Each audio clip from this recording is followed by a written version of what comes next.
इनकी मानसिकता देखो, दलितों के साथ कितना अत्याचार हो रहा है जगह जगह पर। हर रोज नए से नए केस आते हैं। किसी को मुंह पिलाया जाता है, किसी की मूछें काटी जाती है, किसी को जूता फेंका जाता है। और ये देश के सबसे बड़े सीजीआई पर भी जूता फेंकने का काम करते हैं।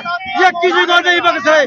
शर्म की बात है, बीजेपी सरकार आज तक नहीं बोली। डीसी साहब को देखना चाहिए था, जब मान ले पूरे हरियाणा प्रदेश का समाज पूरे देश का आज सीजीआई और जो केडीसीपी के जो हादसा हुआ है उसको लेकर के सड़कों पर तो डीसी साहब को जो है ज्ञापन लेना चाहिए।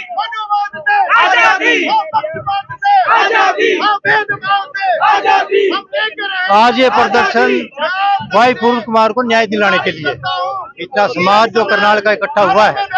ये ऐसे प्रदर्शन हर डिस्ट्रिक्ट में हो रहे हैं। आज ये करनाल में प्रदर्शन है और एक एडीजीपी रैंक का अधिकारी जिसकी लाश 6 दिन से पड़ी है, उसका पोस्टमार्टम नहीं और उसको न्याय नहीं मिल रहा है। तो सारे समाज को, सारे देश में सड़कों पे आना पड़ रहा है न्याय के लिए, एडीजीपी के लिए। इतना बड़ा अधिकारी, उसको न्याय नहीं मिला। आम आदमी का क्या हाल है? वो तो न्याय देने के लिए था, जो उनकी पोस्ट थी तो आम आदमी को न्याय देता था, उसको न्याय नहीं मिल रहा है और उसको न्याय के लिए हमें सड़कों पे आना पड़ रहा है। तो इससे बड़ी विडंबना क्या होगी देश की? दलित समाज ये चिल्ला रहा है और ये उनकी शहादत जो है वो दलित समाज को चेताने के लिए है। ये तुम जाग जाओ, ये घड़ा पाप का भर चुका है, घड़ा न्याय का भर चुका है। आप लोगों को और कोई अम्बेडकर पैदा नहीं होगा। आप जागो, अपने अधिकारों के लिए लड़ो, ये उनकी शहादत।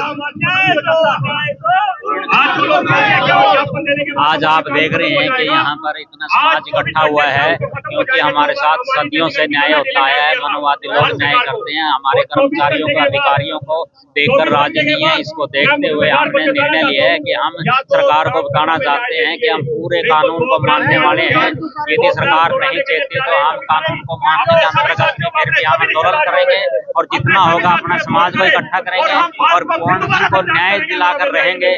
जैसे उस परिवार का फैसला होगा हम उसी प्रकार का यहाँ निर्णय लेंगे और आज तक डीसी ने अपना ज्ञापन देंगे और जब डीसी साहब आएंगे उनके सामने हम अपनी बातों को रखेंगे और आगे संघर्ष करते रहेंगे। पहले हमारे दादा परदादा संघर्ष करते रहे, फिर हमारे माँ बाप संघर्ष करते रहे, अब हम संघर्ष कर रहे हैं। क्या हमारे जीवन में यही लिखा हुआ है कि गरीब आदमी सदा संघर्ष करता हुआ इस दुनिया से चला जाता है? छोटे छोटे बच्चे हमारे होते हैं और बड़ी मुश्किल से शिक्षा प्राप्त करते हैं, शिक्षा प्राप्त करके पढ़ाई करके मेरे पदों पर आते हैं, इनको पछता नहीं है और वो फिर हमारे साथ ऐसा न्याय करते हैं।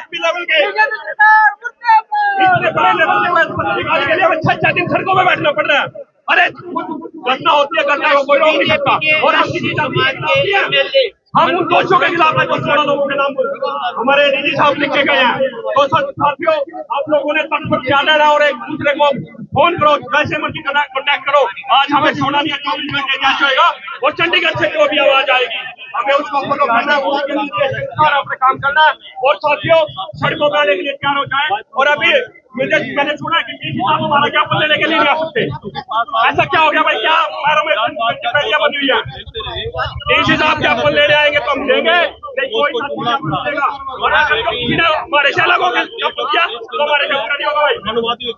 तो साथियों, आप लोग है ना अभी बैठ जाइए, क्योंकि अरे आप लोग बैठ नहीं सकते तो न्याय क्या मिलेगा? प्रदर्शन ये तो अभी शुरुआत है। अगर एक 48 घंटे का जो अल्टीमेटम हमारे 31 मेमोरी कमेटी ने दी हुई है, अगर वो उनके ऊपर सरकार नहीं होती है तो ये आंदोलन बहुत बड़ा रूप धारण करेगा और गली गली में चप्पे चप्पे पर सर्व समाज की ओर से बहुत बड़ा आंदोलन होगा। हर पार्टी, चाहे इंडियन नेशनल लोक दल हो, चाहे कांग्रेस हो, चाहे कोई भी पार्टी हो, हर पार्टी इसमें सर्व समाज में मिलकर के हमारे आईजी पूर्ण कुमार जी को न्याय दिलाने का काम करेंगे। क्या लगता है सर, अभी तो आरएसएस के 100 साल पूरे हुए और ऐसी घटनाएं शुरू हो गई है? उन्होंने ये अपनी, हमारे जो दलित समाज के हमारे जो ऑफिसर हैं वो ये काफी संख्या में हमारे जो ऑफिसर यहाँ भी खड़े हैं, आरएसएस के 100 साल पूर्ण होने पर वो एक एक आदमी की बलि देने का काम शुरू कर रहे हैं। आरएसएस ने कभी देश का भलाई नहीं सोचा, आरएसएस ने कभी समाज का भलाई नहीं सोचा। आरएसएस तो एक मतलब उग्रवाद किस्म का संगठन है और वो जो मनुवादी विचारधारा को आगे बढ़ा करके चल रही है। इसलिए हम सरकार से मांग करते हैं, हम प्रशासन से भी मांग करते हैं कि हमारे जो इतने बड़े काबिल ऑफिसर आज जो इस देश में प्रदेश में नहीं रहे, जिन्होंने अपनी जीवन लीला समाप्त करी है, उनको न्याय मिले, उनके परिवार को न्याय मिले, उनके परिवार को सुरक्षा मिले और सर्व समाज के साथ भी न्याय हो। तरीके का कोई बातचीत नहीं कर पाई सरकार, तो मैं ये समझता हूँ कि सरकार की असफलता का कारण है। 1950 से देश में संविधान लागू हुआ और आज तक लगा आ रहा है।